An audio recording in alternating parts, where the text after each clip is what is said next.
현재 시각 8시 25분 지나갑니다. 지금 보시고 계신 머니쇼는 SBS 비즈액과 유튜브에서 실시간 시청이 가능합니다. 특히 다양한 주식 정보 원하시는 분들은요. 카카오톡 채널에서 머니랩 검색하셔서 친구 추가하시면 됩니다. 간밤 뉴욕 증시 사실 오전만 하더라도 좀 불안불안한 모습이었습니다. 낙폭이 좀 커지는가 싶었는데 결국에는 낙폭을 축소하면서 상승 전환했고 또 S&P 500이 사상 처음으로 6,500을 넘어섰네요. 네, 예. 그렇습니다. 어제 우리 증시타임 하우머니 끝나고 네. 나서 우리 테이버 김태형 선수하고 밑에서 담소를 좀 나누다 보니까 저나 그 테이버나 같이 공감한 부분이 개인이 옛날 개인이 아니다. 미국도 한국도 뭐 할 것 네. 없이 예전에는 당연히 이 금융시장에서 특히 증시에서 이제 기관 투자자들이 리테일 개인들을 상대로 돈을 버는 네. 그런 곳으로 생각했잖아요. 개인 투자자 가운데 이렇게 진짜 수익을 내는 비중이 그렇게 많지 않다 싶었는데 아마 이게 코로나 이후인 것 같아요. 기관들이 오히려 개인들한테 코피 터지는 이제 뭐 밀고 막 공포 분위기 조성하고 이렇게 장이 급락할 것처럼 분위기를 조성해봐야 개인들이 그냥 난 안 틀릴 거야 하면서 막 사버리니까 네. 오히려 그 기관들이 오히려 당하는 그런 장인데 이 흐름은 좀 더 이어질 것 같다 하는데 저하고 테이블은 어제 담소를 그럴 것 같아. 밑에서. 예. 두 분이 굉장히 고전적인 애연가시더라고요. 그런 말씀을 이런 데서 하시면 예. 아니 향기가 달라요. 향기가. 네. 예. 아니 근데 아까 그 퍼터 얘기는 뭐예요? 좀 전에. 그 이재명 대통령이 트럼프 대통령 이번에 정상회담할 때 네. 선물한 퍼터 브랜드가 우리나라 이제 볼펜 말고도 퍼터도 선물했어요. 네, 그 예. 각인을 해서 도널드 트럼프. 근데 이제 그 골드5라는 브랜드인데 TP 밀스를 수입한 퍼터 브랜드로 유명한데 지금 그 일시적으로 품절이래요. 오호. 주문 제작이 밀려 있대요. 예. 그게 뭐 사람은 다 비슷한가 봅니다. 네. 그 테일러 스위프트하고 그 네. 약혼자 남자하고 뭐 네네. 랄프 로렌 입었다고 예. 그것도 아주 뭐 불티나게 팔리면서 또 품절인가 보던데. 그렇죠. 그 정도는 돼야 되는데 네. 이정민 아나운서가 뭘 하나 입었다 내지는 뭘 하나 했다 해서 품절 이 소리 한번 나왔으면 좋겠네.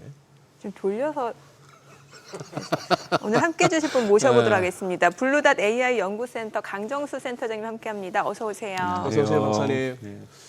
격주로 나오시다가 이번에 좀 텀이 네, 길었습니다. 네, 3주 만에 나옵니다. 네, 잘 나오셨습니다. 안 그래도 뭐 AI가 버블이라고 저기 뭐 샘 얼트만이 한번 초를 쳤다가 살짝 이렇게 실적 갖고 흔들흔들 하던 엔비디아도 잘 넘긴 것 같고 그럼요. 훌륭합니다. 훌륭함. 그러니까요. 그 부분 한번 먼저 AI 관련한 논란. 예. 우선 샘 알트만이 얘기를 했었죠. 사람들이 똑똑한 사람들이 단어를 또 그렇게 썼어요. 스마트 피플이 오버 익사이티드. 예. 너무 과잉으로 흥분되어 있다. 네. 그래서 AI 버블이 끼어 있다라고 얘기를 했어요. 본인 스스로가 버블에 끼어 있으면서 본인 스스로가 GPT-5를 내면서 정말 저는 그때 예. 엑스닷컴을 제가 샘 알트만을 팔로잉하고 있는데요. 네. 이 스타워즈에 나오는 이 데스스타라고 해서 죽음의 별이라고 해서 정말 큰 무기가 있습니다. 별처럼 생겨서 지구처럼 생겨서 네. 여기에서 큰 레이저 무기가 나와서 별을 그러니까 지구 같은 것들을 파괴시키는 한 번에. 그래서 이제 GPT-5가 나오는데 그 별과 같아서 나머지는 죽었어. 경쟁성 네. 이렇게 얘기를 했는데 까보니까 별거 아니다 보니까 뭐지 사람들이 이거 거품이야? 왜 이렇게 이 과잉 광고가 심하지? 본인 스스로가 그렇게 해놓고는 사람들이 CNN 기자들하고 만나가지고 CNBC 기자들하고 만나서 조금 오버 익사이트 돼 있는 것 같아라고 얘기하는 것 자체가 하면서 사람들 투자자들이 위축이 된 거죠. 혹시 지금 AI 계속 올라가고 있는데 우리가 지금 너무 과잉 투자하고 있는 거 아닐까? 이런 거품이 너무 커지고 있는 거 아닐까? 네. 풍선이 점점 커지고 이러다가 정말 터져버리면 예. 연쇄부도가 일어나지 않을까? 또 이제 파이낸셜 타임즈는 또 분석을 했어요. 도대체 네. 빅테크들이 지금 엔비디아에서 칩을 사는 돈은 어디서 나오는 걸까? 네. 어디서 나오는가 봤더니 60%는 본인들의 캐시플로에서 나옵니다. 이거는 이제 닷컴 버블 때하고 다르죠. 닷컴 버블 때는 벤처 캐피탈이나 은행에서 예. 대출 내주고 투자했다라면 예. 전체 지금 엔비디아의 칩을 사고 있는 미국의 빅테크들의 60% 돈은 그들의 캐시플로에서 나온다는 거예요. 네. 근데 이제 파이낸셜 타임즈가 문제를 삼았던 것은 약 30%가 저는 이번에 처음 알았어요. 엔비디아 칩을 담보로 삼더라고요. 담보로 삼아서 사모펀드에서 돈을 빌리고 있더라고요. 빅테크들이. 그러다 보니 엔비디아 칩을 담보로 사모펀드에서 돈을 빌리는데 사모펀드 자체가 나쁜 것이 아니라 사모펀드는 은행하고 달리게 관리가 잘 안 되는 부분들이 그 돈이 네. 어떤 개인의 돈인지 또 은행에서도 거기다 사모펀드에 돈을 대기도 하거든요. 그렇죠. 예. 그러다 보니까 여기에서 보통 우리가 우리가 금융권에서 또는 경제계에서 두려워하는 건 뭐냐면 버블이 터졌을 때 연쇄 작용이 어디까지 갈 것이냐. 이 부분인 거거든요. 예. 당연하게 여러분 버블이 터지면 큰일 납니다. 엔비디아 주가 폭락할 거고 테슬라 주가 모든 뭐 M7 주가 다 폭락할 거고 근데 그것이 일시적이 아니라 6개월, 1년 갈 수도 있는 거잖아요. 근데 더 위험한 것은 은행이라든지 이런 중간에 있는 기관들이 부실해지는 거잖아요. 그래서 이것이 회복되는데 대단히 오래 걸리면서 경기 침체가 되게 오래 가는 것을 우리가 버블이 터진다는 거예요. 여러분 버블이 터진다라면 가능성이 징후가 보인다라면 투자 전략을 완전히 바꿔야만 하는 그런 상황을 갖다가 저렇게 조금은 좀 무책임하게 자기가 그거 데스 스타 올릴 때는 그냥 쉽게 쓰고 올리더니 이렇게 저는 조금 무책임한 표현이었다고 저는 생각이 들어요. 그리고 네. 당연하게 그러다 보니까 이번 엔비디아 실적 발표에 대한 기대치가 네. 더 커졌습니다. 아, 그러니까 너무 커져서 그러니까 실적이 흔히 말하는 어닝 서프라이즈가 나올 거는 분명한데 네. 그냥 서프라이즈냐 서프라이즈 곱하기 2냐 네. 곱하기 3이냐 이런 식으로 기대치가 너무 커지다 보니 어제 발표가 다 그러니까 컨센서스보다는 아주 조금이지만 다 좋았잖아요. 네. 네. 그리고 뭐 데이터 센터가 뭐 차가워졌다 뭐 이런 식으로 제목 뽑고 그러시던데 412억 달러의 데이터 센터 매출 기대했는데 411억 달러가 나왔어요. 이 정도면 그냥 애교로 좀 봐줄 수 있는 숫자라고 보고 이것이 네. 1년 전 동기 대비는 그래도 50% 성장한 거잖아요. 그렇죠. 예. 이런 것들을 그리고 여기에 중국에 대한 매출이 제로였다라는 것, H20 네. 매출이 이 정도면은 충분히 엔비디아도 선방하고 성장하고 있다라는 것들을 보여주고 있다라는 건데도 워낙 기대치가 끄지다 보니 높다 보니 어제 이제 장외 시장에서 많이 떨어졌다가 네. 3% 밑에까지 떨어졌잖아요. 다시 사실 회복을 한 거죠 엔비디아가. 맞아요. 그래서 결과적으로 공식장에서 마이너스 5.4라고 하는 거. 이거는 사실 회복한 거라고 저는 보고 있어요. 그렇죠. 그래서 이런 부분에서 아직까지 AI 거품에 대한 우려는 없다. 물론 제가 여러분 그래서 거품이 영원히 없을까, 거품이 영원히 터지지 않을 거라고 말씀드리는 것이 아니라 아직까지 거품은 꼈죠. 거품이 터질 만한 징후는 아직까지 나타나고 있지 않다라고 말씀을 좀 드리고 싶습니다. 네. 그 외 중국의 H20 그 네. 수출 협의 중이라고 하잖아요. 트럼프 네. 행정부랑. 네. 근데 중국에서는 근데 쓰지 말라고 했었잖아요. 그 전에. 그렇죠. 근데 예. 이건 아직까지는 정책 게임인데 물 밑에 흐르는 흐름들을 봐야 되는데요. 네. 이번에 젠슨왕이 이제 컨퍼런스 콜에서 아직 미국 정부에서 허가는 해줬지만 네. 아직까지 수출 그 도장에는 하나도 날인을 안 해줬다. 그렇죠. 예. 그래서 하나도 수출 못했다고 얘기를 하고 있고 중국 정부들도 바이트댄스라든지 텐센트에게 공문을 보내서 네. H20 보안상의 문제가 있으니까 쓰지 말아라 얘기를 했는데 또 8월 13일 날 파이낸셜 타임즈가 재미있는 보도를 했어요. 딥시크 열풍이 요즘은 대단히 잠잠하잖아요. 뭐 2월 달에 잠깐 세계를 들었다 놨다 하더니 그냥 이 사람들 다 죽었는지 뭐 살았는지 아무런 소식이 없는데 예. 원래 5월 달에 R2라고 하는 버전업을 진화된 딥시크를 공개하기로 돼 있었어요. 원래는. 네. 근데 중국 정부가 강요를 했는지 예. 살짝 다독였을지는 모르지만 이들이 예. 하웨이 칩으로 이제 R2를 준비를 했다라는 거예요. 아하. 그러다가 실패를 해서 접고 엔비디아로 바꿨다라는 거예요.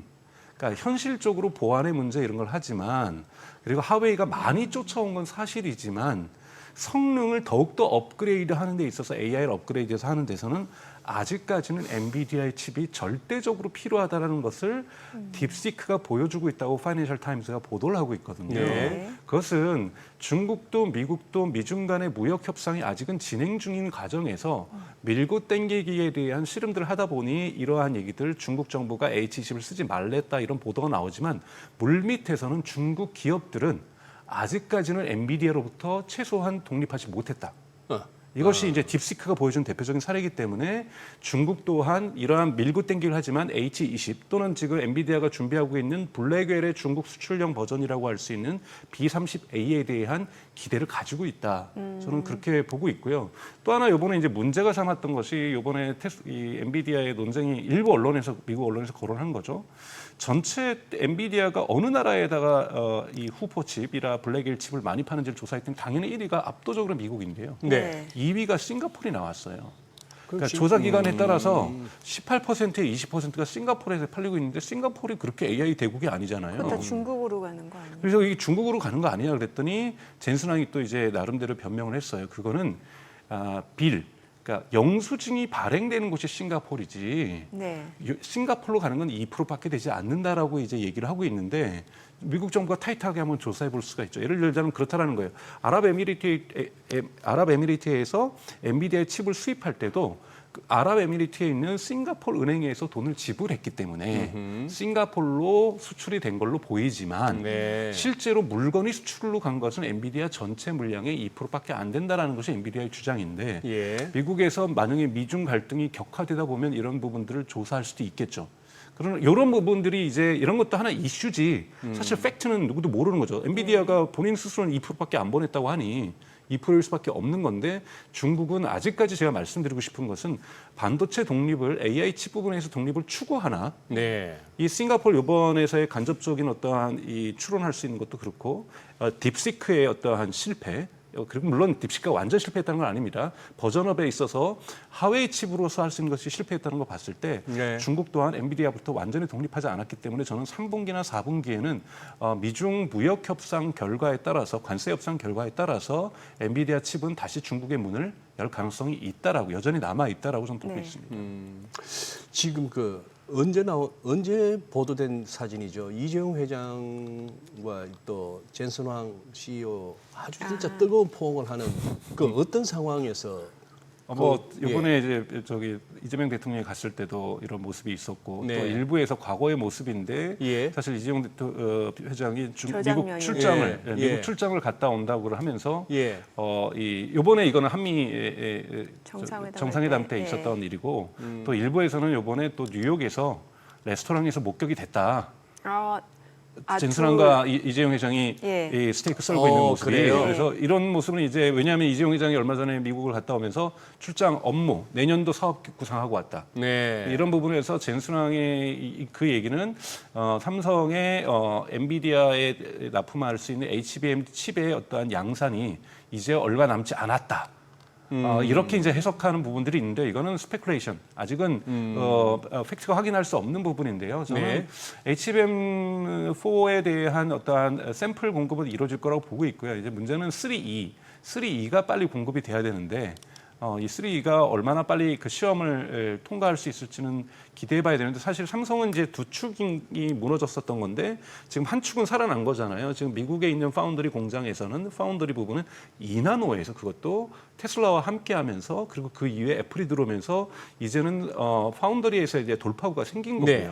그건 이제 분명하고. 하나는 이제 메모리 부분, 삼성이 갖고 있는 메모리 부분에서 뭐 낸드 플래시라든지 이런 부분들은 워낙 중국 경쟁들이 쫓아오고 있기 때문에 쉽지 않지만 HBM에서 네. 이제 드디어 SK 하이닉스가 어깨를 견줄 수 있는 수준으로 올라올 수 있는가가 삼성을 성장시킬 수 있는 하나의 기둥인데 네. 이 부분에 대한 조금의 어떠한 힌트들이 나오고 있는 것이 조금은 이재용 회장이 자신감을 좀 보여주고 있다라는 것. 뭔가 저것이 흔히 말하는 이것이 아니라고 한다면 거품이 아니라고 한다면 실질적인 진척이 있을 가능성이 있다. 또 이런 부분들이 테슬라하고의 협상이라든지 애플하고의 협상이라든지 또 이번에 옵티머스에도 여러분 그 옵티머스 로봇의 이 얼굴에 네. 요 디스플레이가 삼성 디스플레이가 들어가기로 했거든요. 그래요? 그래요? 네.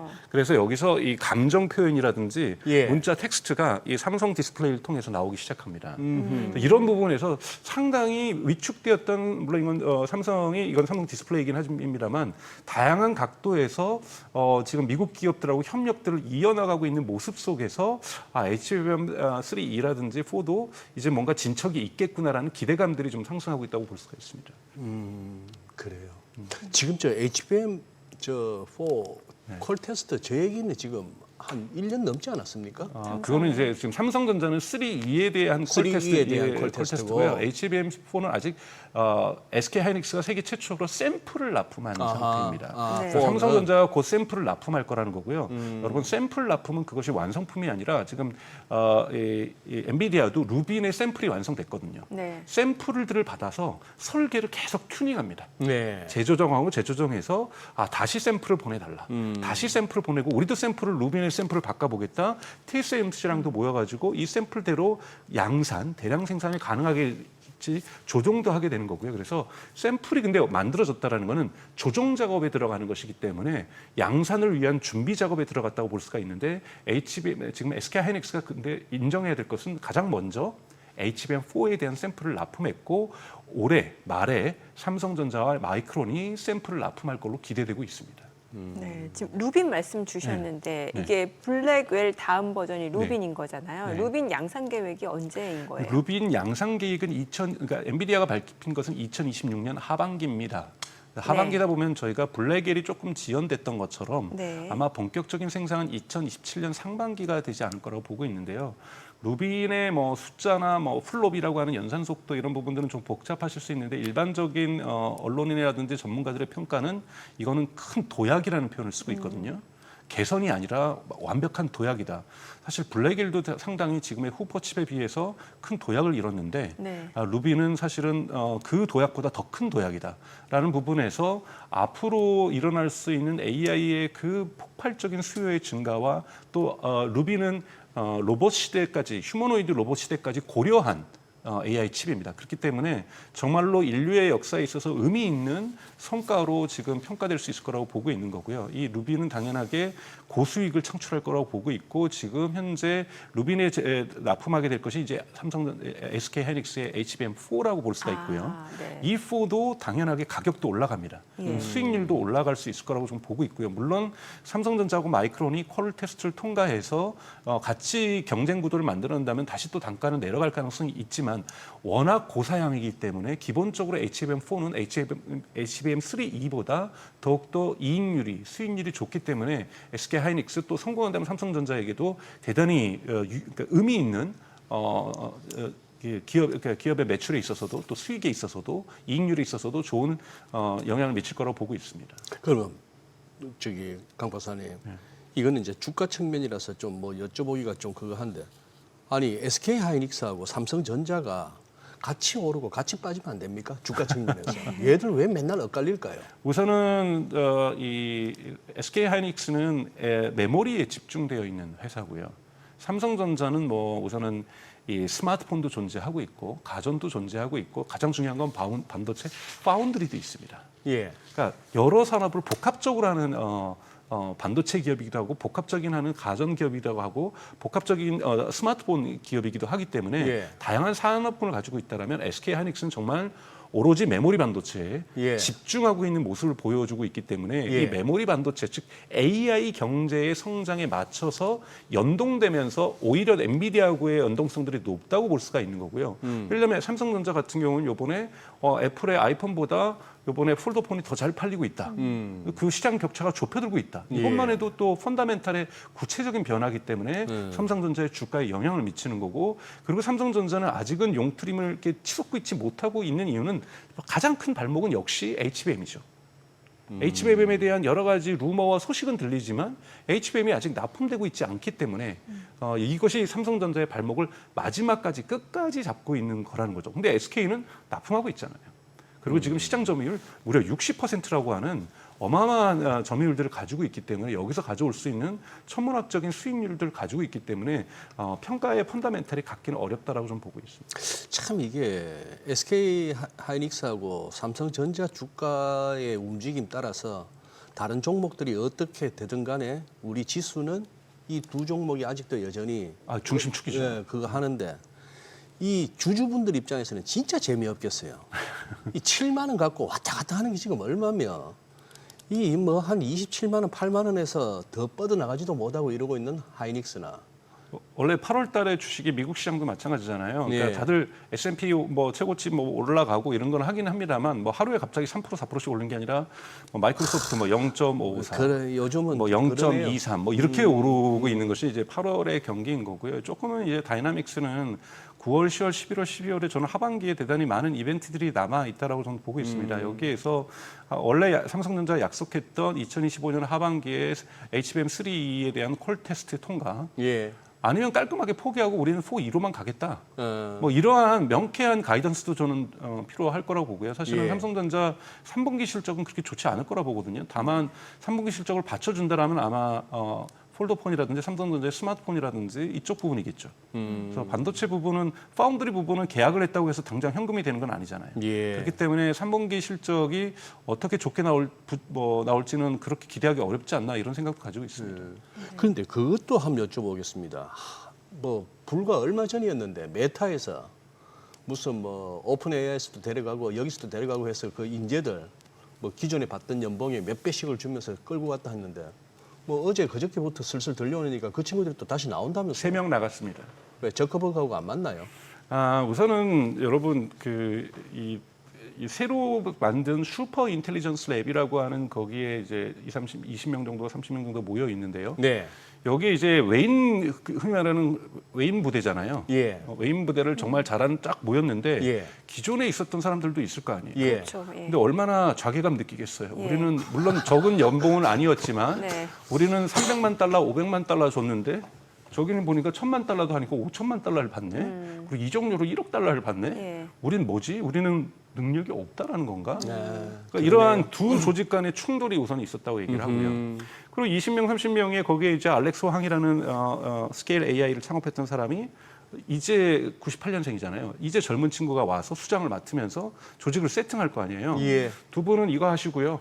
두 분은 이거 하시고 세 분은 이거 하시고 하다 보면 이 리더십이 바로 먹히지는 않지 않습니까? 예. 그것도 보니까 자기 아들 같고 조카 같은 애가 와가지고 이 전체 리더를 맡겠다고 얘기를 하고 있으니 이것이 좀 충돌이 일어날 수밖에 없고 나 차라리 그러면 다시 두 명은 오픈 AI로 돌아갔고 2명은 엔스로픽으로 돌아갔어요. 1명은. 그래서 나 돌아갈래. 그래 1억 달러 안 포기 안 해도 돼. 이번에 보니까 오픈 AI도 스탁 옵션 준다던데 다시 돌아가면 얼마 다시 줄 거죠? 라고 얘기하니까 준다 그랬겠죠. 그러니까 돌아갔을 거라고 보고 있는 거고요. 뭔가 조정 과정 속에서 나올 수 있는 저는 마찰은 어떤 조직이든지 초반에 있을 수밖에 없는 거고 예를 들면 이적을 할 때 저의 수장이 알렉산더 황이 될 거라고 생각하지 않았던 거죠. 그러니까 너무 젊은 그렇죠. 친구가 예. 98년생이니까 네. 이 전체를 수장을 한단 말이야. 하하. 이런 부분에 대해서 나는 못 다루겠어 그 깃발을 이럴 수가 있었던 거라고 보기 있기 때문에 이 정도의 마찰은 발생할 수도 있다고 보고 있고요. 사람 사는 데는 다 똑같네요. 네. 충분히 저는 뭐 저 갑니다. 이렇게 공감이 갑니다. 빈정상할 것 같고 사람이 못 참는 게 배고픈 것보다 배 아픈 거니까. 네. 나도 고액 연봉인데 내보다 한 서너 배 그것도 새파란 게 아니 못 참죠. 또 테슬라도 좀 여쭤볼게요. 사실 이제 테슬라 얘기 좀 오랜만에 네. 여쭤보는 것 같은데 요즘 상황이 어때요? 어떤 이슈들이 있는 거예요? 지금 뭐 유럽에서 판매량이 좀 맞습니다. 급감했다는 소식이 7월 달 있잖아요. 지금 예. 계속해서 테슬라의 발목을 또 잡고 있는 것은 강력하게 발목을 잡고 있는 것은 유럽입니다. 유럽, 예. 중국이나 미국이나 한국도 아니고 예. 한국은 여기서 완전히 지금 테슬라의 그 나라가 됐잖아요. 오늘 공식적으로 테슬라 사이버 트럭 저는 한국 도로에 사이버 트럭 다닐 수 있을지도 잘 모르는데 예. 얼마나 사람들이 원했으면 예. 사이버 트럭을 미국 외에 처음으로 사우스 코리아 나한다 이게 되겠어요. 그래서 테슬라는 지금 모두가 AI로 달려가고 있는 건 맞고요. 예. 하지만 이제 자동차 부분에서 사이버 트럭의 판매량이 그러니까 늘어나지 않는 것. 이 부분이 이제 또 하나의 발목이고 가장 중요한 유럽에서 꾸준히 내려가는데 이번에 보셔야 될 것은 7월 달 판매량 보면은 테슬라가 약 한 8,000대를 팔았습니다. 근데 그 사이에 BYD는 13,000대를 넘게 팔았습니다. 그러니까 사실 모델 3, 모델 Y가 정말 좋아요. 예. 두 차량이 정말 좋긴 한데 딱 선택할 게 2대밖에 없잖아요. 정말 많거든요. 네. 제가 이제 근무하는 건물에 이 비아드 코리아 본사가 여기 와 있어요. 예. 지하 주차장에 차를 대고 그러면 정말 뭐 지금 판매하는 오토3나 C뿐만이 아니라 이상한 포장한 차들이 막 수두룩하게 쌓여 있어요. 왜 거기 주차장이 되는지 주차할 데도 없게. 네. 그리고 보면은 돌핀도 있고 네. 돌핀 여러분 $8,000입니다. $8,000. 네. 그걸 한국이 지금 내겠다라는 거예요. 그러면 많이 해봤자 이 1,000만 원 조금 넘는 거잖아요. 예. 보조금 없이도. 정말 이러한 돌풍을 일으켰던 이 돌핀이라는 것을 한국에도 준비를 하고 있고요. 비아디가 미국에서, 중국에서 지금 시장 조정 들어가고 있다 이런 여러 가지가 있지만 지금 유럽에서 판매되는 걸 보면은 정말 질풍노도의 시대를 겪고 있다고 볼 수가 있는 저도 거거든요. 아침에 출근할 때 도로에서 비아디 봤어요. 네. 예. 근데 저도 비아디가 한 대를 이렇게 볼 때는 그렇게 안 이쁜데요. 막 실이 막 6대 막 주차돼 있고 막 오토실이 막 5대 주차돼 있으면 이뻐요. 아, 괜찮아요. 근데 중요한 건 유럽에서 많이 팔리죠. 여러분 테슬라보다 네네. 많이 팔립니다. 이런 부분들이 이제 테슬라의 발목을 잡고 있는 건 분명한데요. 그러나 여러분 놀라운 거는 테슬라의 자율주행 로봇 택시의 성장 속도와 확대 속도가 9월 달에 대단히 많이 잡혀 있어요. 지금 우선은 네. 오스틴에서 웨이모보다 드디어 운행 구역이 넓어졌다라는 것. 가장 중요한 것은 9월 달부터 지금 테슬라가 약속하고 있는 것은 퍼블릭 억세스라는 단어를 쓰고 있어요. 네. 퍼블릭 억세스라는 건 뭐냐면 지금까지는 초대받은 사람만 썼었는데요. 퍼블릭 억세스라는 거는 누구나 관광객도 텍사스 오스틴이 될 확률이 높은데요. 거기 가서는 앱을 다운받으면 저도 호출하면 온다라는 거예요.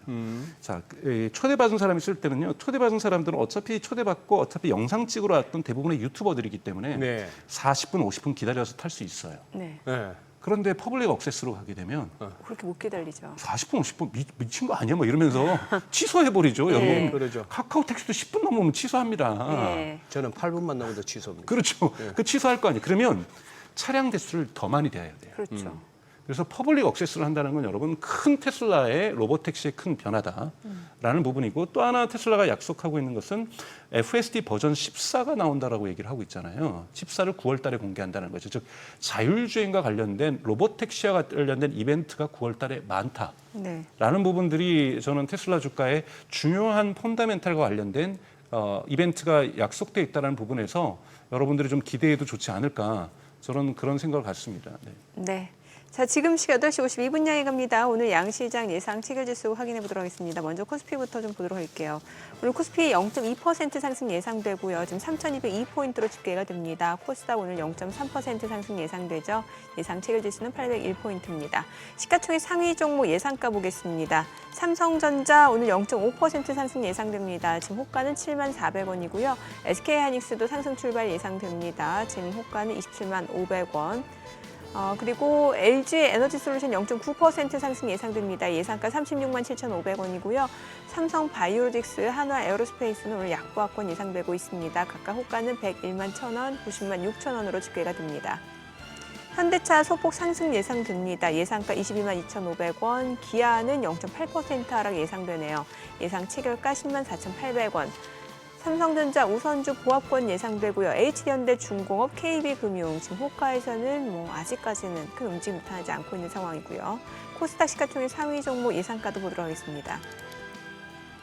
알테오젠 최근에 2거래일 연속 좀 물량이 나오는 상황이었는데 오늘은 3% 강세가 예상됩니다. 호가는 43만 1,500원이고요. 에코프로비엔, 펩트론, 파마리서치는 지금 보합권 예상되고요. 에코프로도 마찬가지로 강보합권 예상되고 있습니다. 호가는 52,600원이고 삼천당제약 소폭 하락 예상되고 있습니다. 지금 예상 체결가 19만 5,600원이고요. 리가캔바이오가 1.2% 상승 예상됩니다. 지금 예상 체결가 15만 200원이고요. 레인보 로보틱스, ABL 바이오, HLB 지금 상승 출발 예상되고 있습니다. 이제 개장까지 한 6분가량 남았습니다. 일단 오늘 양시장은 소폭 상승이 좀 예상이 되고 있는 상황이고요. 자, 그래도 보니까 코스닥 같은 경우는 계속해서 이제 800선 좀 지지 시도가 이루어질 걸로 보여지네요. 예, 어제 좀 800선에서 공방이 좀 있었던 상황이었는데.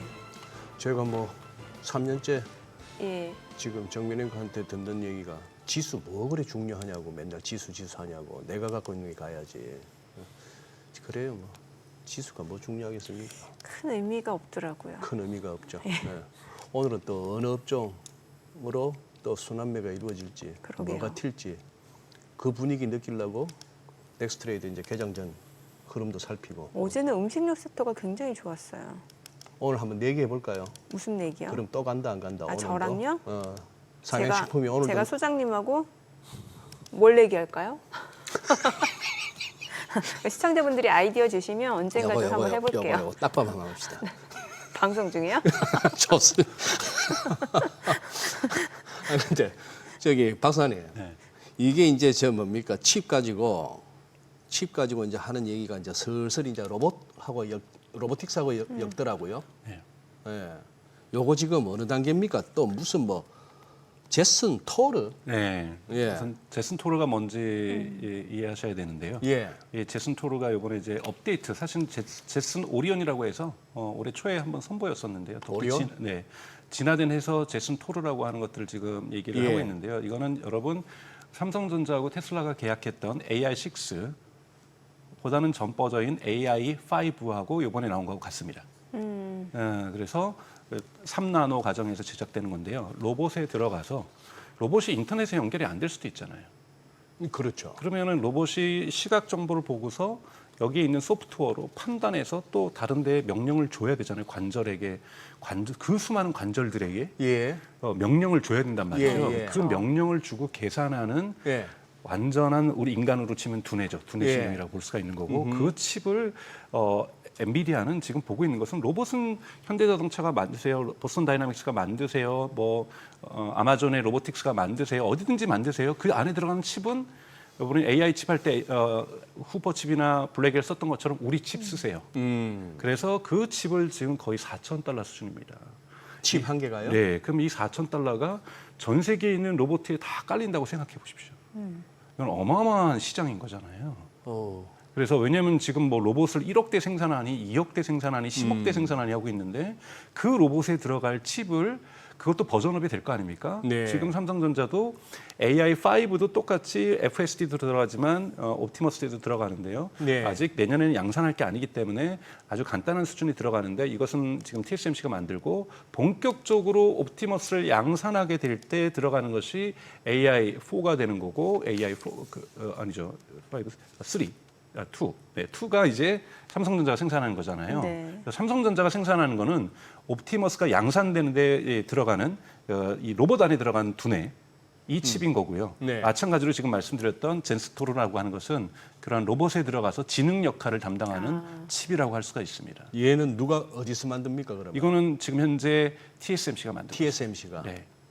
TSMC가 설계는 엔비디아가 한 거고요. 네. 네, 그래서 TSMC가 만드는 건데 아직까지 지금 저 부분을 아마존 로보틱스하고 지금 보스턴 다이나믹스도 저 칩을 쓰고 있습니다. 아 그래요. 예, 저 칩을 쓰고 있고 많은 지금 칩 서구권 기업들 같은 경우에는 저 칩을 여서 사실은 두뇌 작업을 두뇌 역할을 하고 있는 거기 때문에 근데 아직은 양산을 많이 하는 건 아니잖아요. 지금 몇만 대 수준에서 하고 있기 때문에 몇만 대 정도 팔리는 수준이라고 볼 수 있고 본격적인 것은 2027년부터 대단히 매출이 증가할 거라고 보고 있습니다. 근데 2027년부터 양산이 많이 된다고 한다라면 사실은 칩 수요는 대단히 폭발적으로 증가할 수 있죠.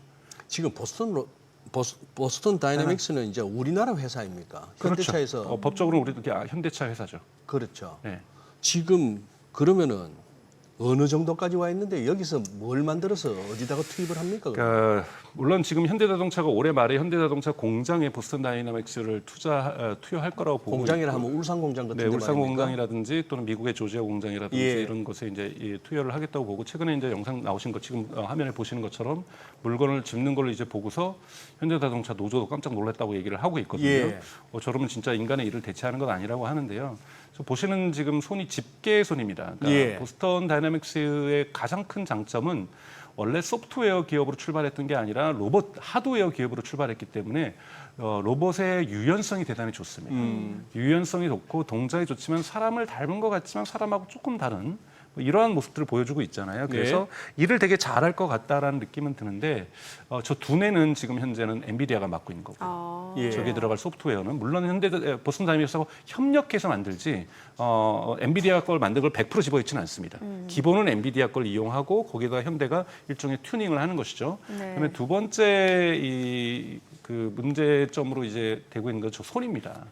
저 손이 과연 어느 정도 인간의 노동을 대체할 수 있을 것인가. 그러니까 유연성이나 이런 부분에서는 압도적으로 보스턴 다이내믹스가 좋습니다만 이 부분이 좀 물음표로 좀 남아 있는 상태입니다. 하지만 대단히 진일보한 상태로 왔고 지금 로봇 생태계에서 사실은 테슬라를 제외하고는 이러한 로봇에 들어가는 AI, 로봇에 들어가는 칩도 지금 테슬라는 삼성전자와 같이 만들겠다라는 거고 맞아요. AI도 본인들이 만들고 있고 예. 저기에 들어가서 요번에 양산을 갖다가 올해 하기로 했던 걸 내년으로 연기하는 것도 저기에 들어가는 액추에이터라고 하는 이 모터죠. 네. 이 관절 역할을 해주는 것도 자꾸 발열이 심해서 이거 아무래도 안 되겠다. 납품을 받았었는데 이거 우리가 직접 만들게. 그래서 이러한 경향이 좀 테슬라라고 한다라면 종합적으로 소프트웨어와 하드웨어를 결합하고 있다라면 현대자동차 같은 경우 보스턴 다이나믹스 투자할 때부터 하드웨어는 보스턴 다이나믹스, 소프트웨어는 이제는 엔비디아가 좀 이렇게 연합 전선을 구축하고 있다라고 볼 수가 있습니다.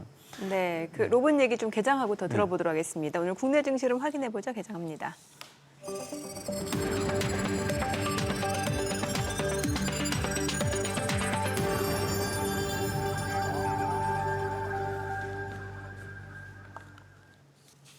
네, 8월 29일 금요일 국내 증시 개장했습니다. 간밤 뉴욕 증시 3대 지수 상승했고요. S&P 500 처음으로 사상 처음으로 6,500선을 넘어섰습니다. 장중에 좀 변동성이 있긴 했습니다만 결국에는 상승 전환에 좀 성공한 상황이고요.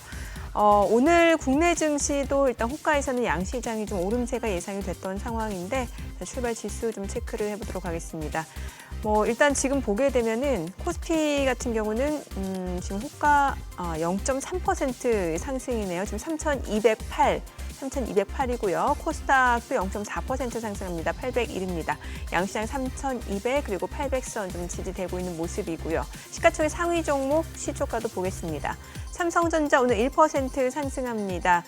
테슬라 그 휴머노이드 로봇에 들어가는 차세대 AI 칩 생산 얘기 나오고 있는 상황이고 오늘 1% 오름세입니다. 73,300원. SK하이닉스 지금 보합권으로 268,500원이고요. LG 에너지 솔루션은 지금 강보합권이죠. 364,500원. 삼성 바이오로직스 소폭 올라갑니다. 114,000원. 하나 에어로스페이스 보합권으로 91만 원이고요. 현대차는 0.4% 올라갑니다. 223,000원. 그리고 기아가 0.7% 상승합니다. 106,500원. 그리고 HD현대 중공업은 좀 떨어집니다. 50만 1,000원이고요. 삼성전자 우선주 상승합니다. 57,100원. KB금융 0.5% 올라갑니다. 109,700원에 거래되고 있습니다. 코스닥 시가총액 상위 종목 시초가도 보겠습니다. 알테오젠 호가보다 훨씬 좋네요. 지금 5% 넘게 올라갑니다. 44만 1,000원이고요. 에코프로비엠 0.3% 하락합니다. 지금 126,800원. 강보합으로 전환이 됐네요. 펩트론 0.6% 올라갑니다. 31만 9,500원. 파마리서치가 1.4% 상승합니다. 69만 4,000원이고요. 에코프로 보합권으로 52,600원에 거래되고 있습니다.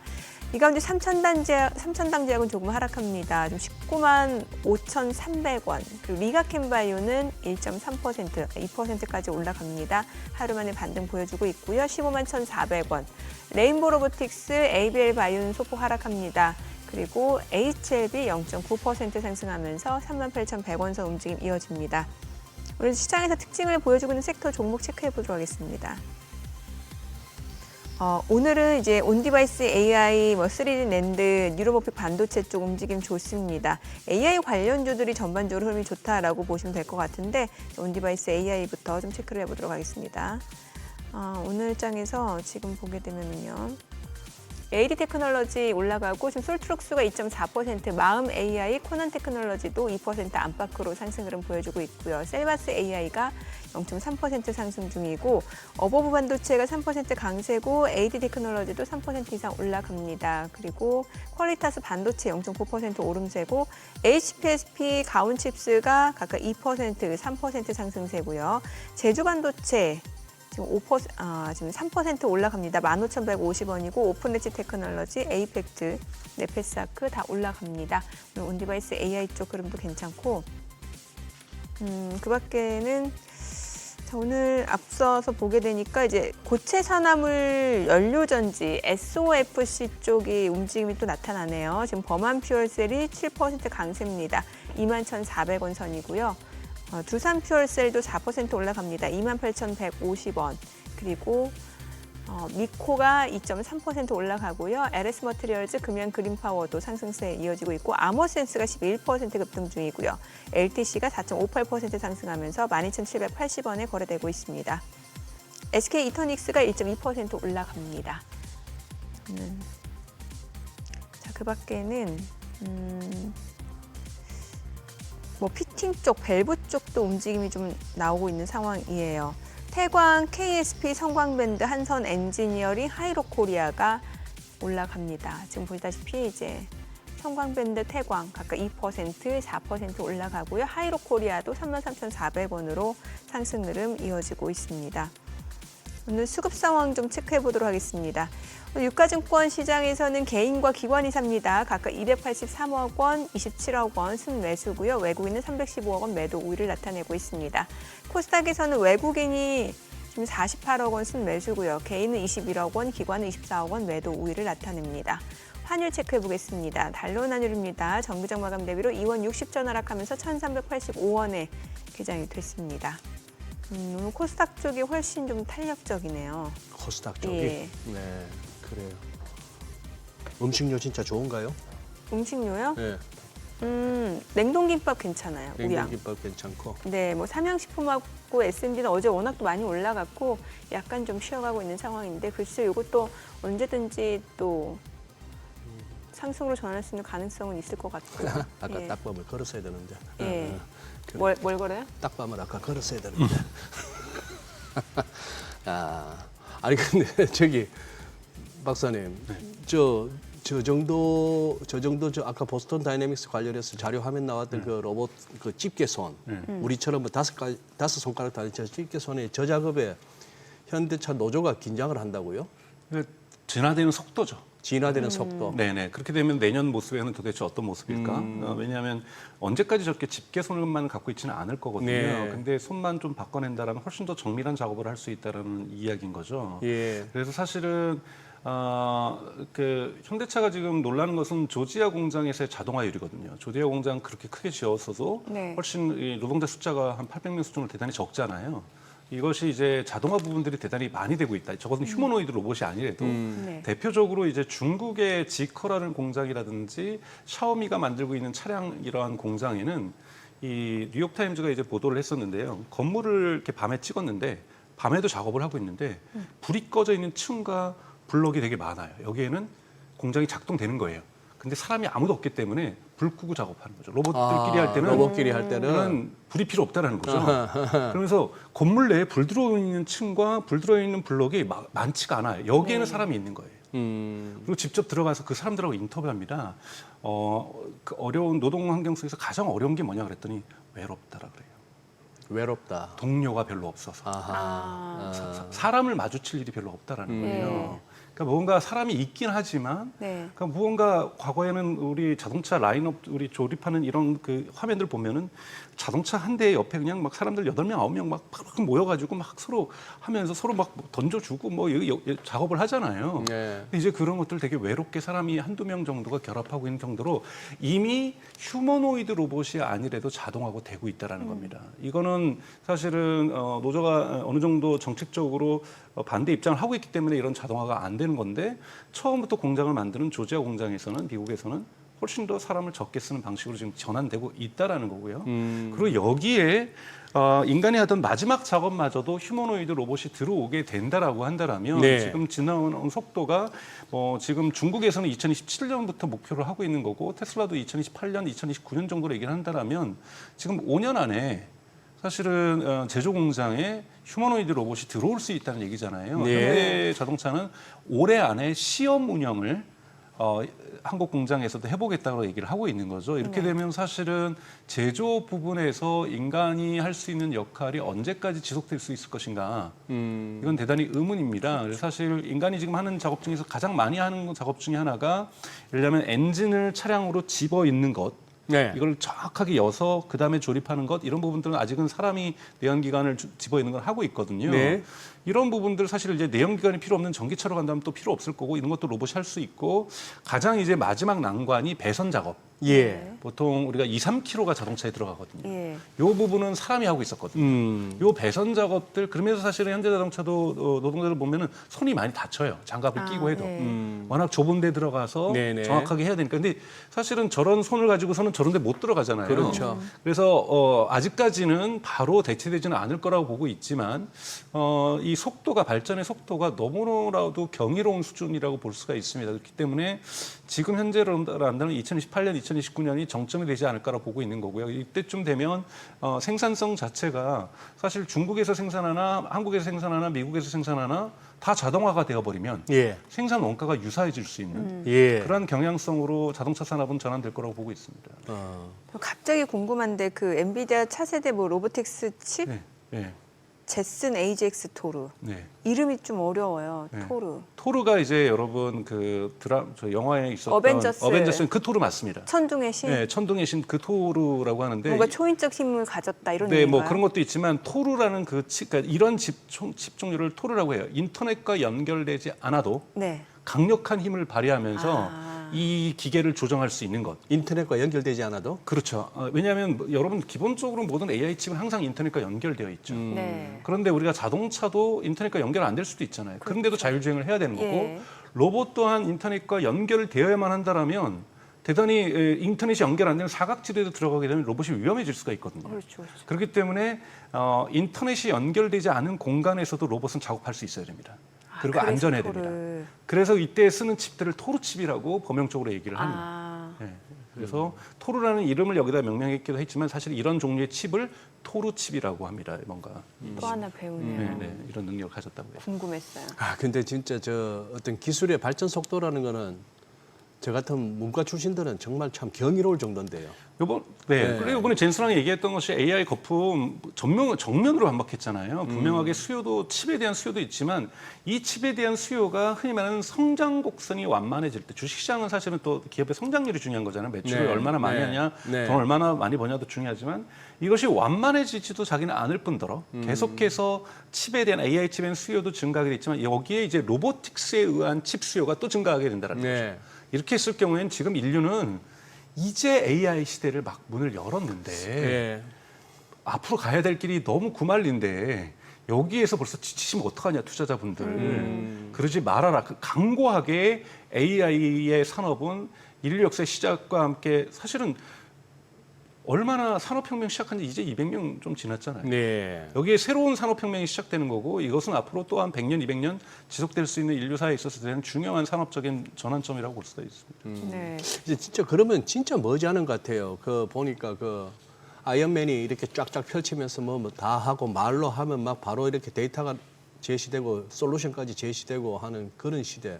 그런데 지금 자료 화면 딱 보면은 현재는 딱 동작이 저 그냥 저 재활용 버릴 때 그 자세거든요. 어정쩡하니. 근데 아직 지금 그게 되게 금방 이제- 어렵습니다, 여러분. 네. 이게 자동차하고 다르고 로봇하고 다른 거는요. 계단을 오른다고 내려간다고 생각해 보세요. 인간이 네. 계단을 올라갈 때도요. 수많은 관절이 맞아요. 연쇄적으로 움직입니다. 그렇죠. 네.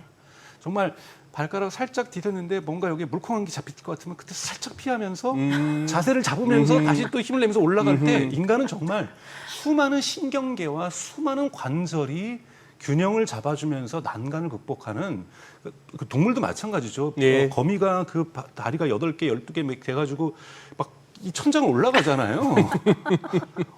하늘에 매달려 있잖아요. 정말 경이로운 거거든요. 예, 맞아요. 지금 네. 로봇이 그것을 흉내내려고 하고 있는 거잖아요. 네. 네. 네. 로봇이 그것을 흉내내려고 하고 있는데 인간의 이족 보행 자체를 사족 보행은 대단히 흉내내기 쉬우니까 지금 뭐 로봇 개 예, 이런 예. 것들은 지금 많이 빨리 만들고 있는 건데 네. 로봇계는 약간 무서워요. 네, 빨리빨리 공격해 올까 봐. 네. 무섭습니다. 사실 이족 보행도 무서워요. 무서워요. 왜냐하면 여러분 휴머노이드 여기 있다가 생각해 보세요. 옵티머스 옆에 있는데 제가 모르고 휴대폰을 떨어뜨렸어요. 네. 저 그랬더니 친절하게 주워주시려고 이렇게 오시고 저도 제가 제 거 떨어지니까 주우려고 오고 옵티머스도 어머 우리 주인님이 휴대폰 떨어뜨렸네.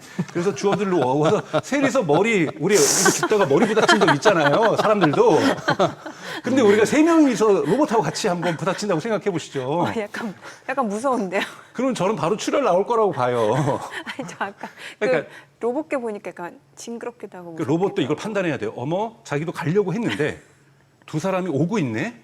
그러면 자기가 피해야 되겠다. 아니면 두 사람이 머리를 부닥칠 것 같은데 손을 갖다 대줘야 되겠다.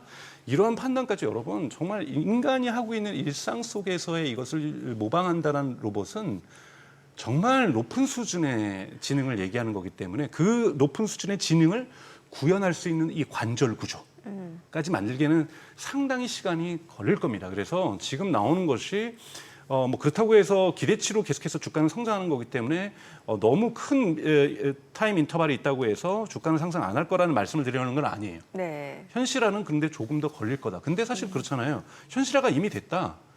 그때 네, 주가를 산다라는 예. 건 그 해상 주식을 산다는 예. 건 이미 늦은 거죠. 그렇기 때문에 얼마나 가까워지고 있는가를 계속해서 보실 필요 있는데 사실 생각보다 그렇다고 해서 집에 대문을 열었더니 벌써 와 있더라. 이건 아니다. 이건 아니다라는 거죠. 근데 뭐 드론 하면서 드론이 결국 지금 제일 많이 활용되는 데가 전쟁터입니다. 그죠? 그렇죠. 네. 보아하니 이 로봇도 이미 뭐 사족 로봇은 벌써 총 달고 뭐 달고 다 벌써 전장에 투입되잖아요. 네. 이런 식으로 해서 전쟁 쪽이나 아니면 또 뭐든지 인터넷도 처음 발달했던 게 전부 음란물 이런 쪽으로 해서 또 발달하듯이 이쪽도 또 그쪽이 그거 할 것 같은데 보나마나 그런데 그건 또 그거지만 궁금한 거는 다 좋은데 우리가 지금 로봇 관련주라고 거의 매일 체크하다시피 하는 우리나라 기업들이 이 현실에서 어느 정도 지금 어떤 포텐셜이 있는지 뭐 한국에서도 이제 손을 잘 만드는 또 기업이 얼마 전에 나왔고 손을 잘 만드는 네, 기업. 뭐 이렇게 해서 특화된 기업들은 네, 한국에 네. 있어요. 근데 네. 우선은 엔비디아하고 협력은 저는 피할 수 없다고 봅니다. 보스턴 어허. 다이나믹스도 결국은 엔비디아랑 협력하는 것처럼 예. 그러니까 엔비디아의 기본적인 코스모스 리즌이라든지 이런 코스모스라는 이러한 이 솔루션을 쓰는 거죠. 쉽게 얘기해서 테슬라의 FSD와 같은 솔루션입니다. 이걸 갖다 쓰는 거죠, 라이센싱을. 근데 이제 엔비디아는 무료로 쓰라는 거예요, 소프트웨어는. 그 대신 우리 토르 칩을 갖다 꽂고. 그러면서 이제 매출을 올리려고 하는 거기 때문에 저는 이러한 국제 간의 협업이 대단히 필요하다고 보고요. 사실 이 부분도 우리 국가에서도 대단히 정부에서도 지원을 하려고 하는데 그냥 지원만은 중요한 것이 아니라 역할 분담을 좀 시켜줄 필요가 있다는 거죠. 손 잘 만드는 곳, 뭐 액추에이터 잘 만드는 법 이런 네. 부분인데 사실은 미국도 문제가 되는 것이 이런 액추에이터의 80%를 중국에서 수입하고 있거든요. 네. 중국이 이러한 모터나 작은 모터들은 너무나도 잘 만드는데 이러한 부분에서의 제조 독립성을 우리도 가져갈 필요가 있는 건지 다시 한번 검토해 볼 필요가 있다라는 거고 한국의 로봇에 들어가는 것, 옵티머스의 로봇에 들어가는 것 많은 부분들이 사실 중국산이거든요. 예. 중국산이 나쁘다는 것이 아니라 여기에서 기술 독립은 또 어떻게 가져갈 건지 이런 좀 포괄적인 논의가 필요하고 지금 너무 사실은 테마주잖아요. 사실은 예, 예. 1비 1비로 휴머노이드 사실 레인보우 로보틱스 같은 경우에도 휴머노이드 로봇은 아직 양산도 안 할 뿐만이 아니라 테스트 버전도 지금 제대로 보여주지 않고 아직 있죠. 멀었죠. 예. 아직 대단히 멀었습니다. 네, 여기는 산업용 로봇, 협력 로봇을 만드는 곳이지 자율 AI에 의한 휴머노이드 로봇을 만드는 것은 아니다. 그렇기 때문에 올라도 어느 정도 한계가 있고 오르면 반드시 또 내려갈 수밖에 예. 없는 그러한 테마주라는 것도 여러분들 기억하실 필요는 있습니다. 저 가격이 좀 궁금한데 네. 원래 테슬라가 그 로보택시 나올 할 때 그 웨이모하고 비교해서 네. 웨이모는 한 대 만들려면 1억이 넘고 네. 그다음에 테슬라 로보택시는 훨씬 싼 거잖아요. 네. 그럼 테슬라에서 만드는 그 휴머노이드 로봇 옵티머스는 얼마나 드는 거예요? 지금 이제 목표가는 4만 우리나라에서 4,000달러, 2만 달러에서 3만 달러를 얘기를 하고 있어요. 우리 목표 4천만 원? 네, 4천만 원 정도를 목표가입니다. 이건 네. 뭐냐면 양산됐을 때 네. 200만 대 이상 생산됐을 때 그런데 지금 뱅크 오브 아메리카 같은 경우에는 초기에 생산했을 때 그 한 대당 비용은 네. 20만 달러가 넘을 거라는 거예요. 아, 그러니까 지금 이렇게 돼서 처음에는 항상 그렇잖아요. 대량 생산을 해야 가격이 내려가는 그렇죠. 거잖아요. 예. 근데 4천만 원이 안 하면 여러분 한국에서 이걸 어디서 도입하게 현대자동차도 도입을 해야 되지만 네. 안산이나 화성에 있는 수많은 중소기업, 제조기업에서도 도입을 해야 되는데 그렇죠. 뭐 대표님이 어디 어깨 모여서 사장들한테 모임에서 골프 치시면서 나 우리 로봇 도입했어라고 할 수는 있지만 수익률 보통 5%에서 6%씩잖아요. 화성이나 네. 안산에서는. 예. 거기서 어떻게 대당 20만 원짜리를 도입을 하겠어요. 대부분 20만 20만 불. 20만 불. 대당 20만이면 저도 삽니다. 죄송합니다. 그러니까 뭐냐면 여러분 최저임금보다 저렴해야 됩니다. 화성이나 안산의 노동력의 90%가 예, 외국인 예, 노동자잖아요. 예, 예. 그분보다 저렴해야 되니 테슬라도 목표가를 아. 2만에서 3만 달러로 생산을 만들고 있는 거고 그리고 여러분 이 목표가가 2만 3만 달러라고 하더라도 공장에서 이런 제조업에서 당장 2만 3만 달러 구매를 하지 않고요. 우리 정수기 구입하듯이. 예. 그래서 월 사용료에는 리스 비용으로 가게 될 가능성이 매우 높습니다. 뭐 피부과 레이저 장비 그렇듯이. 네네. 예. 그래서 그냥 정수기라고 생각하시면 돼요. 수리도 이쪽 본사에서 와서 해주고 고장도 날 거 아니에요. 그렇겠죠. 그러니까 이런 부분에서 만약에 제가 사면 고장 수리비도 제가 내야 됩니다.